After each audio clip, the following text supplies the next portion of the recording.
6 months ago, Mike Caldwell had been talked into participating in a Red Room event on the quote-unquote dark web. He'd met a guy, Geary, about a year ago, who was knowledgeable in all things computer-related, and Mike was interested in learning all that he could. Mike had just graduated high school, and he hoped that he could take over the social media aspects of his father's clothing company. It was a small, mom-and-pop owned business, but Mike knew that with the right tweaks and an online presence, that he could help grow his father's business and eventually move the whole thing over to being online. Geary was a few years older than Mike. They'd met through an online gaming community, and he seemed to enjoy teaching Mike the ins and outs of the skills he'd need to help his dad. Mike's dad was more insistent that he attend university to get a degree in business. They'd sometimes have disagreements. But Mike was telling his father that his business practices were old school, and that if he could short track to getting his father's presence online, then his father should at least let him try. They'd come to an agreement that Mike could take a year off of school before starting university, and in that time, if he was right and could show his father that he was a hard worker, willing to put in the time and energy that it took, that his father would make an allowance and let him pursue his dreams in a more off-roads type of way. Plenty of people were doing well on the internet, and Mike knew that he would make his father proud.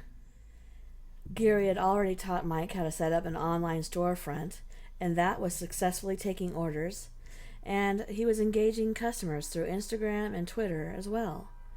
His father seemed pleased with his progress. One night, Mike and Geary were gaming, and Geary mentioned exploring the darker side of the web.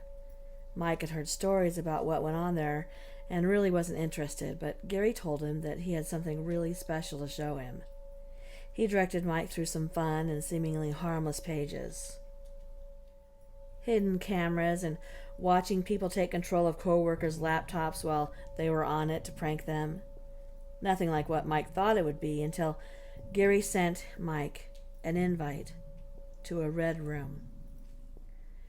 Neither Geary nor Mike actively participated when the two men were introduced to each other, both blurry-eyed and cold, having been kept in the dark cages. Then they were instructed to fight. Geary had paid the Bitcoin amount for Mike to stay and watch, and then Geary paid to be able to comment. He was cheering, and he'd given the men nicknames. One he called Rooster, and the other he called Dog. It was horrific and violent. But Mike didn't leave right away. He felt stuck there, his eyes glued to his computer screen. He turned down the volume on his headset. The sounds were nearly unbearable. And within a few minutes, Mike began to feel ill and backed out. Mike's bedroom was on his parents' second floor.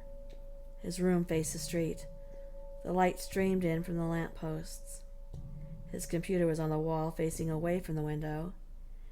He slid back in his chair, took off his headset, and went to use the bathroom.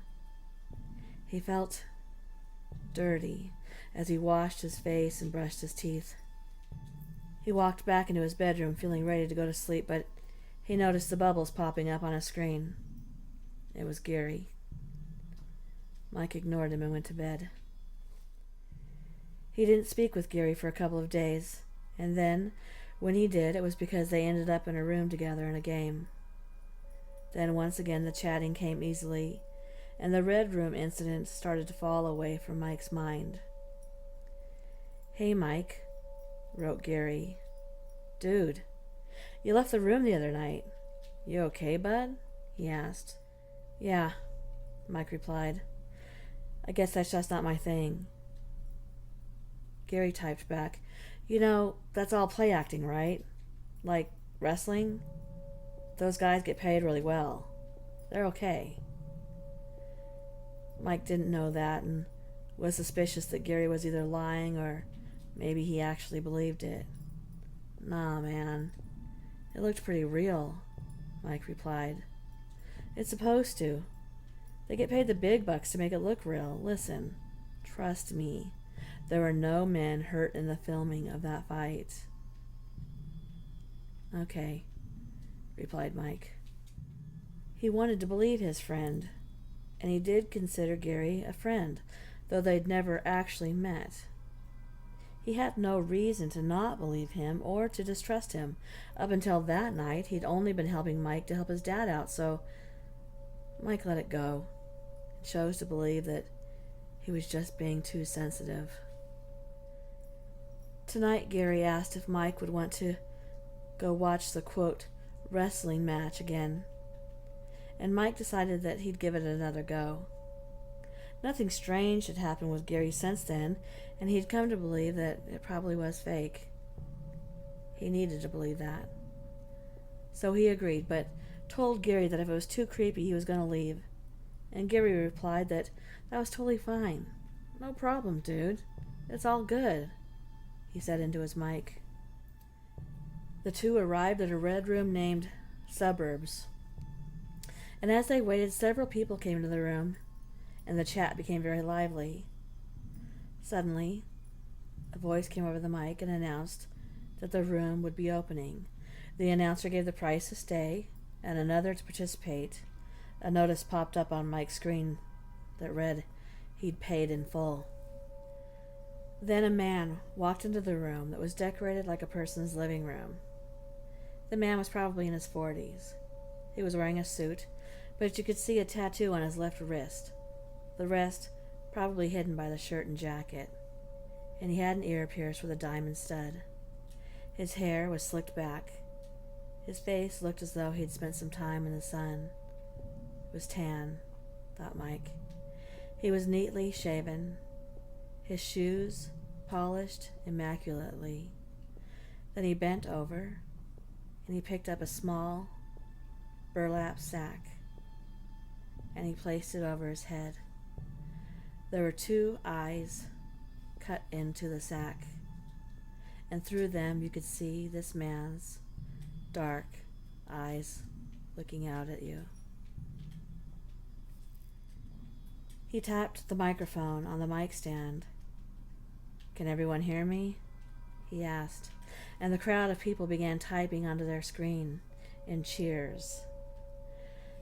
"Welcome to the suburbs," he continued, and it took a second, but not much more, before Mike recognized the man's voice. "My name is Jack Scratch, and I am your host for this evening." Mike tried to click out, but the screen wouldn't close. He was frantically trying to get out of the sight when he heard his name. Mike. Mike. "It won't matter, even if you unplug your setup." The crowd was typing so fast that Mike could hardly catch any of what was being said, other than there were many LOLs and "Go, Scratch, go." Mike typed, "What is this? Who are you?" To which the scrolling type began to say almost in unison, "Jack Scratch, watch your back. Jack Scratch, watch your back. Jack Scratch, watch your back." "Mike," began Gary's voice. "Mike, listen. I'm your friend, your buddy. You know who I am." "Geary," typed Mike. Then the chat was scrolling quickly again. Geary, before it went back to Jack Scratch, watch your back. Jack Scratch, watch your back.